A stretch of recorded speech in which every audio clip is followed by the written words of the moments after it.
শুভ সকাল আমার প্রিয় বন্ধুরা, সবাই কেমন আছো? আশা করছি যে যেখান থেকে আমার ভিডিও দেখছো সবাই ভালো আছো, সুস্থ আছো, আর আমরাও খুব ভালো আছি। জলপাইগুড়ি জেলা ছোট্ট একটি গ্রাম থেকে আমি আবারও চলে আসলাম নতুন একটা ব্লগ ভিডিও নিয়ে। সম্পূর্ণ ভিডিওটা জুড়ে আমার সাথে থাকার অনুরোধ রইল। যারা নতুন এসেছো, ভিডিওটা যদি ভালো লাগে প্লিজ একটা লাইক করে চ্যানেলটি সাবস্ক্রাইব করে আমার পাশে থেকো। আর যারা আগের থেকেই সাবস্ক্রাইব করে রেখেছো, আমাকে সাপোর্ট করেছো, তাদের জন্য রইল অসংখ্য অসংখ্য ধন্যবাদ। আজ হলো শুক্রবারের সকাল, আর এখন বেলা বাজে সকাল 6টা। আর এখন থেকেই আমি তোমাদের সবাইকে সাথে নিয়ে আজকের ব্লগটা শুরু করে দিয়েছি। আই হোপ কি আজকের ব্লগটা তোমাদের ভালো লাগবে। 6টার থেকে তোমাদেরকে সাথে নিয়ে ব্লগটা শুরু করেছি ঠিকই, ঘুম থেকে কিন্তু বন্ধুরা এখন উঠিনি। আজকে ঘুম থেকে উঠেছি 4:45টায়, কারণ কর্তামশাই আজকে 5:30টার দিকেই বেরিয়ে গেছেন। আসলে আজকে উনি খুব সকালে বেরোবেন, কালকেই বলে রেখেছিল, সে কারণে আজকে কিন্তু খুব সকালে উঠেছি। আর উঠে স্নান ধান করে নিয়েছি, করে নিয়ে কর্তামশাইকে চাটা করে দিয়েছি। চা খেয়ে উনি বেরিয়ে গেছেন, আর তারপর আমি কাজে লেগে তোমাদের সামনে এলাম। কি বলতো বন্ধুরা, আজকে আমার ঘর থেকেই ব্লগটা শুরু করেছি, কারণ আজকে কর্তামশাই যাওয়ার আগে আমি কোনো ব্লগ শুট করতে পারিনি। যেহেতু উনি খুব তাড়াতাড়ি বেরিয়ে যাবেন, তাই সকালে কিন্তু একটুখানি ওনাকে চা নাস্তা করে দিতে হলো। তো সে কারণে আজকে কিন্তু তোমাদেরকে সঙ্গে নিয়ে আগের কাজগুলো শেয়ার করতে পারিনি, খুব তাড়া ছিল। তাই আজকে উনি বেরিয়ে যাওয়ার পর 6টা থেকে আমি তোমাদের সবাইকে সাথে নিয়ে ব্লগটা শুরু করেছি। তো প্রথমে আমার ঘরের বিছানাটাকে গুছিয়ে নিয়েছি, গুছিয়ে নিয়ে আমার ঘরটাকে ঝাড়ু দিয়ে নিয়েছি, কারণ আগে তো ঝাড়ু দিইনি। আর কর্তামশাইয়ের যাওয়ার আগে তো ঘরটা ঝাড়ু দেওয়া যায় না, তোমরা সেটা জানোই। তো সে কারণে আর উঠোনটাকে কোনো রকমের ঝাড় দিয়ে নিয়েছি। ঘরটার আর কোনো কিছুই ভালো করে সেরকম ভাবে ঝাড়ু দেওয়া হয়নি। তাই এখন আমার ঘরটাকে গুছিয়ে নিয়ে বিছানাপত্র সব কিছু, তারপর ঘরটাকে ভালো করে সুন্দর করে ঝাড়ু দিয়ে নিলাম। ঝাড়ু দিয়ে নিয়ে এখন হচ্ছে মায়ের ঘরের দিকে চলে এসেছি। আর মাও কিন্তু ভোরবেলার দিকে আমি যখন 4:45টায় উঠেছি, মাও উঠেছিল। মা উঠে বাইরে থেকে বেরিয়ে আবার শুয়েছে, আর দরজাটা খোলা রেখেছে। তো সে কারণে মায়ের ঘরের দরজা খোলা ছিল। আগে ঘরের রুম দুটোকে ভালো করে ঝাড়ু দিয়ে বের করে নিলাম, আর এদিকে দরজাটা কিন্তু খুললাম না, ওভর দিয়েই ঝাড়ু দিয়ে বের করে নিলাম। তারপর এখন আমি ভালোভাবে বারান্দাটাকে ঝাড়ু দিয়ে নিচ্ছি। আর দেখো সবে 6টা বাজে, আর কি প্রচন্ড রোদ্দুর উঠেছে। কালকে টেম্পারেচার 36 ডিগ্রি ছিল, আজকে মনে হচ্ছে আরো বেড়ে যাবে। এতটাই রোদ্দুর উঠেছে আর এতটাই গরম পড়েছে, এখনই থাকা যাচ্ছে না, জানো তো।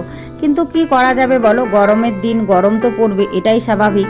আর গরমকে সঙ্গে নিয়েই কাজ করতে হবে, সে কারণে। আর দেখেছো কি রোদ্দুর উঠেছে, মনে হচ্ছে যেন 10টা 11টা বাজে, আর সবে কিন্তু 6টা বাজে, জানো তো। তো যাই হোক, বারান্দাটাকে ভালো করে ঝাড় দিয়ে নিয়ে এবার আমি সামনাটাকে ঝাড়ু দিয়ে নিচ্ছি। ওই বললাম না, সকালবেলায় উঠে যেহেতু ভালো করে ঝাড় দিয়ে উঠোনটাকে ঝাড়ু দিইনি, তাই এক সাইড করে এগুলোকে জমা করে রাখছি, কারণ উঠোনটা তো আর এখন ঝাড়ু দেবো না। উঠোনটা ঝাড়ু দিতে দিতে মোটামুটি দুপুরের কাজকর্ম সব কমপ্লিট করে স্নানের আগে, তার আগে কিন্তু আর উঠোনটাকে ঝাড়ু দেবো না। তাই বারান্দা টারান্দাগুলো ভালো করে ঝাড়ু দিয়ে এক সাইড করে রেখে দিচ্ছি, কারণ ঝাড়ু দেওয়ার নোংরা যদি মাঝপথে ছড়িয়ে ছিটিয়ে থাকে তাহলে দেখতে একদম বাজে লাগে, ভালো লাগে না।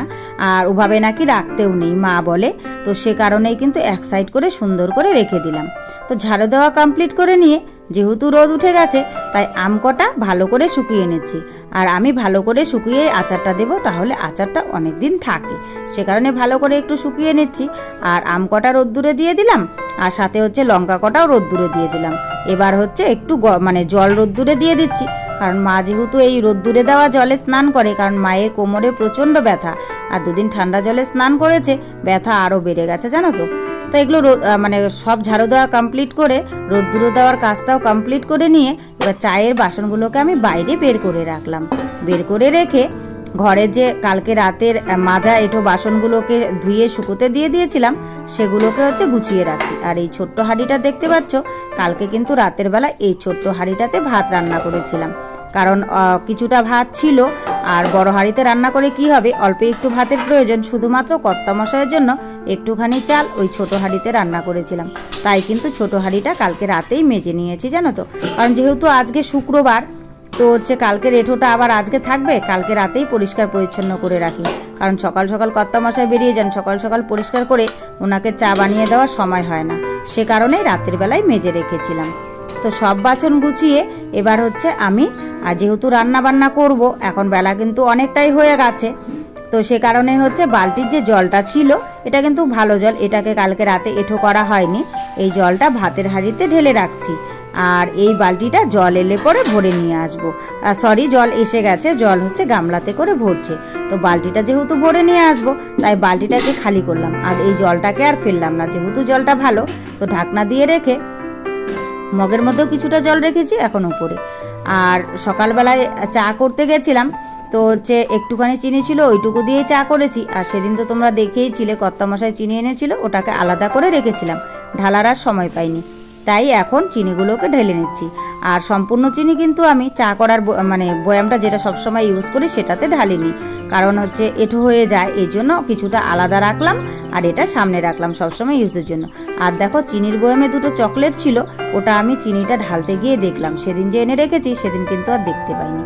তো তারপর জানো তো বন্ধুরা, বললাম না কাচাকুচিটা যেন আমার প্রতিদিনই থাকে, আর এটা নিত্যদিনের কাজ হয়ে দাঁড়িয়েছে, বিশেষ করে গরমের দিনে। ঠান্ডার দিনেও হয়, ঠান্ডার দিনে একটুখানি তুলনামূলক কম, কিন্তু কাচাকুচিটা আমার সব সময়ই থাকে। তো আজকেও কিছু কাচাকুচির বেরিয়েছে। আর কি বলো তো বন্ধুরা, মানে আমার কয়েকটা কুর্তি টুর্তি আছে আজকে, মানে অন্য কারো নেই, কর্তামশাইয়ের নেই, মেয়েরও সেরকম নেই, শুধুমাত্র আমার কয়েকটা কুর্তি, একটা শাড়ি আর মায়ের একটা শাড়ি যেটা মা মানে ছেড়েছিল।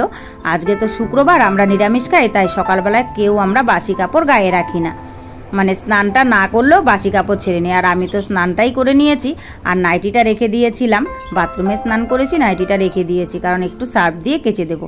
আর এখনকার দিনে কাপড় চোপড় না একটুখানি সার্ফ দিয়ে যদি প্রতিদিন কাচা হয় তাহলে অতটাও আর নোংরাও হয় না, আর হচ্ছে গন্ধও করে না। আর ঘামের কাপড় চোপড় প্রতিদিন তো যা গরম পড়েছে, প্রতিদিন সবারই শরীর ঘামে, আর সে কারণে হচ্ছে ওভাবে যদি সার্ফ দিয়ে না কাচা হয় না, জামা কাপড়গুলোতে কেমন একটা গন্ধ ওঠে।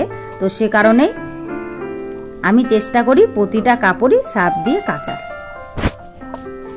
তো যাই হোক বন্ধুরা, সবগুলি কাপড়ই কিন্তু আমি এই কালো গামলাটার মধ্যে সার্ফ দিয়ে ভিজিয়ে রাখলাম, আর একটুখানি হাত দিয়ে খোঁচে খোঁচে দিলাম। এগুলো তো খুব একটা ময়লা কাপড় নয়, তবুও কিছুক্ষণ ভিজিয়ে রাখছি। আর ততক্ষণে আমি ওইদিকে বাসন কটা আছে সে কয়েকটা মেজে নেব, আর জলটা ভরার আছে জলটাকে ভরে নেব, তারপর ওগুলোকে কেচে দেবো, আর ততক্ষণে হচ্ছে ভিজে যাবে। তো সে কারণেই আর সার্ফের বয়ামটাকে আমি রেখে দিতে যাচ্ছি, কারণ কাচের বয়াম তো যখন তখন হচ্ছে পাটা লেগে ভেঙে যাবে, ওটা খুব সাবধানে আমি ব্যবহার করি জানো তো। আর কাচের জিনিস দেখলে বেশি সাবধানভাবে চলতে যাই বলে হয়তো আমার হাত থেকে পড়ে গিয়ে ভেঙে যায়। তো যাই হোক, এখন আমি রান্নার বালতিটাই করে জল নিয়ে নিচ্ছি, কারণ রান্নাটাকে বসিয়ে দিই, বসিয়ে দিয়েও এই কাজগুলো করি, তাহলে কাজ করতে অনেকটাই সুবিধা হবে। তো দেখো বন্ধুরা, এরই ফাঁকে আমি কিন্তু সব কাপড়গুলোকে কেচে ধুয়ে একদম নিয়ে চলে এলাম। যেহেতু আজকে কাপড় অনেকটাই বেশি, আর হচ্ছে শাড়ি আছে দুটো, তো শাড়িগুলোকে রাস্তায় মেলে দেব না, শাড়িগুলোকে কিন্তু বাড়িতেই মেলে দেব। মায়ের শাড়িটা এভাবেই মা রোদ্দুরে দেয়, সুন্দর করে শুকিয়ে যায়, মানে এই মানে রশিটা এমনভাবে টানানো আছে, যদি এক ভাঁজে দিই তাহলে মাটিতে লেগে যায়, আর দু ভাঁজে দিতে গেলে হাতে পাই না, সে কারণে এক ভাঁজ এরকম করে দিয়ে আর একটা ভাঁজের কোনাটা ওরকম করে বেঁধে দিই। তা মানে মা প্রতিদিন ওভাবেই মেলে দেয়, তাই আমি ওভাবেই মেলেছি। আর আমার শাড়িটা অর্ধেকটা ওটাতে দিয়েছি, আর অর্ধেকটা এই ছোট দড়িটায় দিয়েছি, তাহলে এভাবে দুভাঁজ করে। আর শাড়ি সাধারণত এভাবে শুকোতে দিলেই খুব ভালো হয়, তাহলে সুতির শাড়ি তো মানে মার দেওয়া থাকে, তাহলে ভাঁজটা বেশ ভালো হয়। আর যদি ওভাবে শুকোতে দিই না, মানে একটা তারের উপরে দুভাঁজ করে, তাহলে শাড়িগুলো কেমন টেরা বেড়া হয়, তখন ভাঁজ করতে অসুবিধা হয়। তাই কিন্তু শাড়ি মানে সুতির শাড়ি এভাবে মেলে দেওয়াই ভালো। তো যেহেতু তারটা ওরকম নয়, তাই এভাবেই মেলে দিলাম। আর কিছু কাপড় এখানে মেলে দিলাম, মানে দুটো শাড়ি, সায়া, আর হচ্ছে আমার ওড়নাটা। তারপর বাদবাকি কাপড়গুলো নিয়ে আমি চলে এলাম রাস্তায় মেলে দিতে।